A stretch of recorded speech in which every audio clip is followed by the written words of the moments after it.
Take off one sock right now. Just one. Look at the skin where the elastic sat all day. If there's a clear groove pressed into your calf, a line that won't fade in 30 seconds and sometimes hangs around for 5 minutes, keep watching. Because that groove isn't a sock problem, and despite what your doctor probably told you, it isn't a heart problem either. In most people over 50, it's a drainage problem. The organ responsible is one nobody bothered to teach you about. I want to do something different here. I'm not making you wait 14 minutes to hear the protocol. The full version comes at the end, but here's the headline so you know what you're working toward. 5 minutes before bed, legs above your heart, a specific way of breathing. A simple stroke from ankle to knee. You can do it from a chair, a bed, the couch, or the floor, whichever your body lets you. That's the centerpiece. Stay with me because the why is what makes it stick. Subscribe to Dr. Gladys. We're working toward 100,000 subscribers, and every person who joins makes it more likely the next person who needs this finds it. The system makes money when you stay sick, not when you get well. That's economics, not malice. It's also the reason this conversation never happens at your appointment. You probably know exactly what I'm about to describe. You come home, peel off your shoes, and the ankles are thicker than they were this morning. Your rings won't come off. You press your thumb above the ankle bone, and there's a little white crater that takes too long to fill back in. They look fine when you wake up. By 4 in the afternoon, they're ballooning again. The cycle just runs. You mention it at an appointment. Echocardiogram, heart normal. Kidneys normal. Then comes the diuretic, the water pill that sends you to the bathroom 11 times a day and barely touches the ankles. You cut the salt, you buy compression socks, nothing actually fixes it. And here's what gets me, honestly. A lot of you have started cutting the elastic on your socks because the grooves got that deep. You're quietly modifying your wardrobe to accommodate a problem nobody has explained to you. That stops tonight. Standard medicine treats ankle swelling as a circulatory problem. Heart and kidneys, sometimes veins. For some people, that's exactly right. But for most people over 50, with both ankles swelling slowly through the day and a heart that looks fine on imaging, the doctor has been looking in the wrong network entirely. You have 2 drainage networks in your body, not one. Most people only know about the first, which is blood. Arteries out, veins back, the heart pumping the whole thing automatically every second of your life. That system has a pump. The second network is the lymphatic system. And here's what nobody sat you down to explain. It doesn't have a pump. There isn't one anywhere. A diuretic pulls water out of your bloodstream. It can't reach the lymphatic compartment at all, so you've been treating the wrong tank for years. The water was never in your blood in the first place. It's in your tissues. And no pill in the world can pull water out of tissue once the lymph system has stopped moving it. That's the wall most people hit. That's why your medication isn't doing what it's supposed to. Before I go further, there are situations where ankle swelling is an emergency and no home protocol applies. Stop the video and see a doctor today if any of these describe you. One leg suddenly swells far more than the other within hours, and it's painful, warm, or red. That can be a deep vein blood clot. Get seen today. Both legs swell and you're short of breath, especially when you lie flat. Waking up gasping. Can't make it up a flight of stairs without stopping. That's heart strain past the early stage. Swelling combined with sudden weight gain of 4 to 5 pounds in a week, plus foamy urine. That's a kidney protein leak. You need blood work this week, not next month. Swelling that started right after a new medication like prednisone, certain blood pressure pills, gabapentin, NSAIDs, or some diabetes medications. The protocol I'm about to give you still helps, but the medication itself needs a conversation with whoever prescribed it. Please don't stop anything on your own. Painless, hard, one-sided swelling in someone who's had cancer treatment in that region, especially post-mastectomy lymphedema in the arm or leg on the surgery side. That's secondary lymphedema, and it's a different category. It needs a certified lymphedema therapist. The protocol in this video is supportive for those of you in that situation, not curative. If none of that describes you, if your swelling is gradual, both sides, worse at night, better in the morning, no breathing trouble at rest, the next part is for you. Your lymph is a clear, pale yellow fluid that constantly leaks out of the tiny blood vessels in your tissues. It washes your cells, picks up cellular waste, and then has to be carried back to the bloodstream through a separate set of vessels. About 2 liters of it every day. Those vessels have no heart attached. They only move when you move. Every step, every calf contraction, every ankle flex squeezes the lymph vessels and pushes fluid upward against gravity toward your collarbone, where it dumps back into circulation.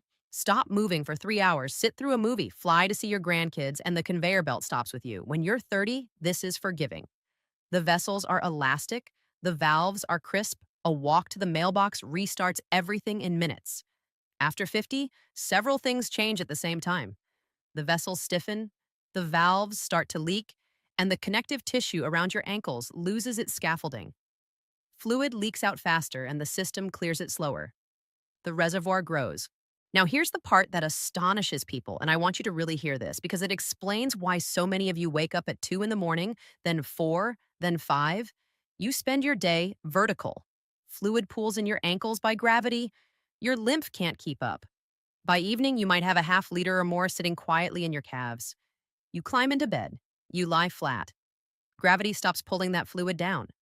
Slowly, hour by hour, it reabsorbs back into your bloodstream. Your heart suddenly receives an unexpected flood. Your kidneys notice the extra volume and shift into overdrive making urine.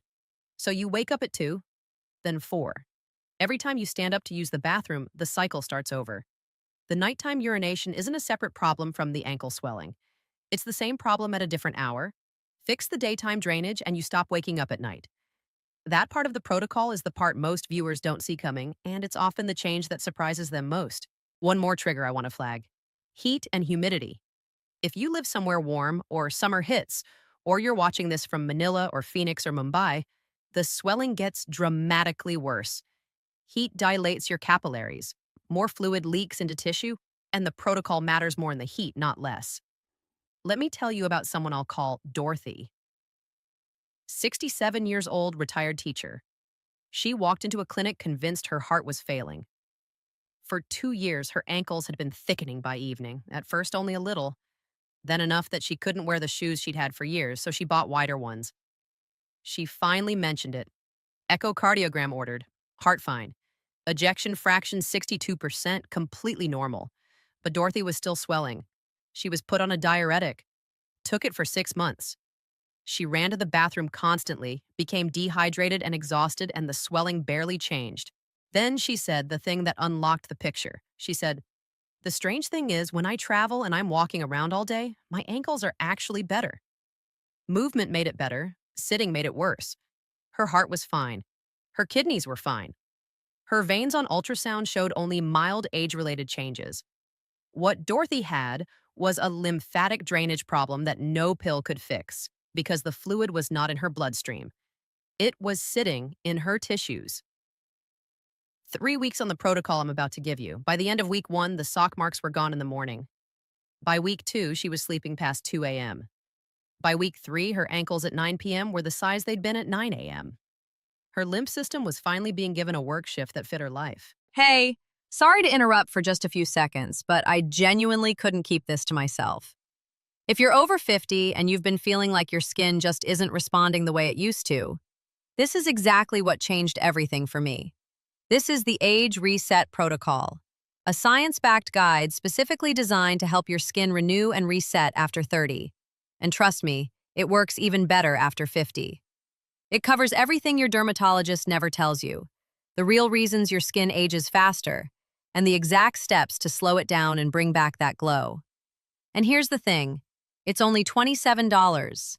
That's less than one serum that probably isn't even working. You can grab it right now through the link in the description and the pinned comment below. The purchase is completely safe, there's no subscription, no commitment, and it comes with a full 60-day money-back guarantee, zero risk. So go ahead, click that link, and thank you so much in advance for getting it. You will not regret it, I promise. Now let's get back to the video. Habits. A lot of people over 50 have without realizing it. Hidden sodium. Not the salt shaker, the hidden stuff. Cheese, cured meat, canned soup, bread, salad dressing, restaurant food, frozen meals. Your body holds about 4 cups of water for every gram of excess sodium. Most people over 50 eat roughly twice the sodium they think they do. Sitting through the evening, That 7 to 10 p.m. window when you finally settle into the recliner is the worst possible time for fluid pooling. 3 hours of stillness right after your largest meal sets you up for a bad night. A drink in the evening? A glass of wine dilates your capillaries, increases the leak rate from vessels into tissue, and quietly suppresses the hormone that tells your kidneys to slow down at night. One drink, and your ankles will be visibly worse the next morning. Now, the other side. What actually supports lymph flow? Water. Counterintuitive, I know. A lot of people with swelling drink less water because they think more water means more swelling. The opposite is true. Dehydration thickens lymph and makes it sluggish. Aim for roughly half your body weight in ounces spread across the day, tapering off after 5 p.m. Foods rich in flavonoids. These are compounds that strengthen the walls of small blood vessels and reduce leak. Dark berries, buckwheat, citrus pith, the white part inside the peel, red cabbage. A cup of berries a day has measurable effects on capillary integrity over about 8 weeks. Protein, specifically albumin. This one surprises people. Low blood albumin is one of the silent drivers of tissue swelling in older adults. Albumin is a protein that holds water inside your blood vessels. When it drops, water leaks out into tissues and stays there. A lot of older adults are mildly protein deficient and don't know it. 2 servings a day of decent protein, eggs, fish, chicken, lentils, cottage cheese, directly improves the physics of fluid balance. Magnesium. Most people over 50 are short on it. It's involved in the smooth muscle tone of lymph vessel walls. Pumpkin seeds, dark leafy greens, almonds. Here's the protocol. Every part of it matters. And critically, I'm giving you a version for people who can get on the floor and a version for people who can't because too many of you have written to me saying, I can get down, but I can't get back up. So nobody is left out of this. Morning, before your feet hit the floor, about 45 seconds. While you're still lying in bed, do 30 ankle pumps. Toes down, then up toward your face, 30 times. This restarts lymph flow after 8 hours of stillness, and it stops the rush of fluid downward the moment you stand up. Daytime, every hour you sit, about 30 seconds, 20 calf pumps. Heels on the floor, lift the toes up and back down 20 times. Or, if you can stand, rise onto the balls of your feet 20 times. Set a timer if you have to. The conveyor belt has to keep moving. If you have bad knees, rheumatoid arthritis, lupus, surgical recovery, or anything else that makes walking painful, you are not stuck. The seated calf pump still works. The seated ankle circle still works. And here's something a lot of you have been asking me about. A small rebounder, the mini home trampoline, even gentle bouncing while seated, is one of the best lymph moving tools that exists. You don't have to jump on it. Sitting on it and bouncing your heels gently for 2 minutes activates the lymph system through the same vibration. A vibration plate works similarly. These are real alternatives with evidence behind them for anyone who can't walk far. Before dinner, 5 minutes of slow walking. Around the block, around the kitchen, around the yard. Whatever distance your body allows. Walking activates the deep calf pump in a way seated movements cannot. If walking really isn't possible, march in place while seated for 5 minutes, knees up, alternating slow and rhythmic. Evening, 90 minutes before bed. 15 minutes. This is the heart of the protocol. If you can get on the floor and back up, lie on your back. Put your legs straight up against a wall at roughly a 90-degree angle. Heels above hips, hips above heart. If you can't get on the floor, and please listen to your body on this, there are 3 good alternatives. 1, lie on your bed and put your legs up the wall from there with your hips close to the wall edge. 2, lie on the couch and stack 2 firm pillows under your calves so your heels are clearly above your heart. 3, sit in a recliner, fully reclined, with your legs up on the elevated footrest. The exact angle matters less than this one rule: heels above heart for 15 minutes. While you're up there, do slow ankle circles, 10 in each direction, then alternating ankle flexes, 20 of those. Then place both hands flat on your belly and breathe deeply through your nose, letting your belly rise on the inhale for 3 minutes. Slow, deep belly breathing activates the thoracic duct, which is the main drainage vessel of your whole lymph system. It sits right behind your diaphragm. Every deep breath is literally pumping lymph. After the 15 minutes are up, slowly come up. Then, starting at your ankle, use the flat of your fingers to stroke the skin upward toward your knee. Slow, gentle, always toward the heart, never downward. 10 strokes on each leg. This is a simplified version of what's called manual lymphatic drainage. You can also do this seated in a chair if elevation is hard for you. Right after the sequence, you'll feel the urge to urinate. You'll release maybe 300 to 400 milliliters of pale urine. That is the fluid that would otherwise have woken you at 2 in the morning. You drained it on your schedule while you were awake. Most people don't realize the daytime drainage and the nighttime bathroom trips are the same problem. 5 things to do before you go to sleep tonight. 1. Do the pit test right now. Know your grade. Write it on a sticky note and stick it to the bathroom mirror. 2. Pick the biggest hidden sodium item in your kitchen, usually cheese, cured meat, canned soup, or salad dressing, and replace it for 2 weeks. Just one item. 3. Tonight, before dinner, walk for 5 minutes. If you can't walk, march in place, seated for 5 minutes. Please don't skip this one. 4.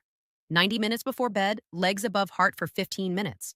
Wall, bed, couch, or recliner, whichever your body allows. Belly breathing for 3 of those minutes. 10 upward strokes on each calf when you finish. 5. Tomorrow morning, before your feet hit the floor, 30 ankle pumps in bed. Do this for 2 weeks. Retest the pit test on day 14. The number itself will tell you whether to keep going. 2 things before you go. How old are you? Write your age in the comments. Last time I asked, the range went from the 50s all the way up to 93. Some of you wrote that you've had ankles like this since you were a teenager. Some wrote that yours started after your 3rd COVID infection. Some wrote that yours started after a medication nobody warned you about. I read all of it. The age and the story shape what I cover next. And where are you watching from? City, country, time zone.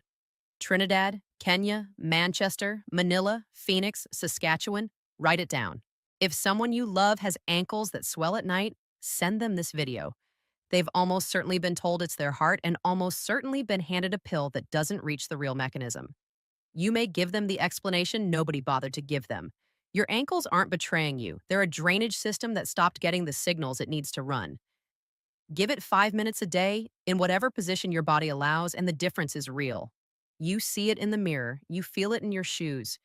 You notice it the first morning you wake up without pressing your thumb into your calf to check. The system isn't going to tell you any of this because there's no billing code for a 5-minute conversation about lymph in a wall to put your legs against. But you know it now, so pass it on. I'll see you in the next video.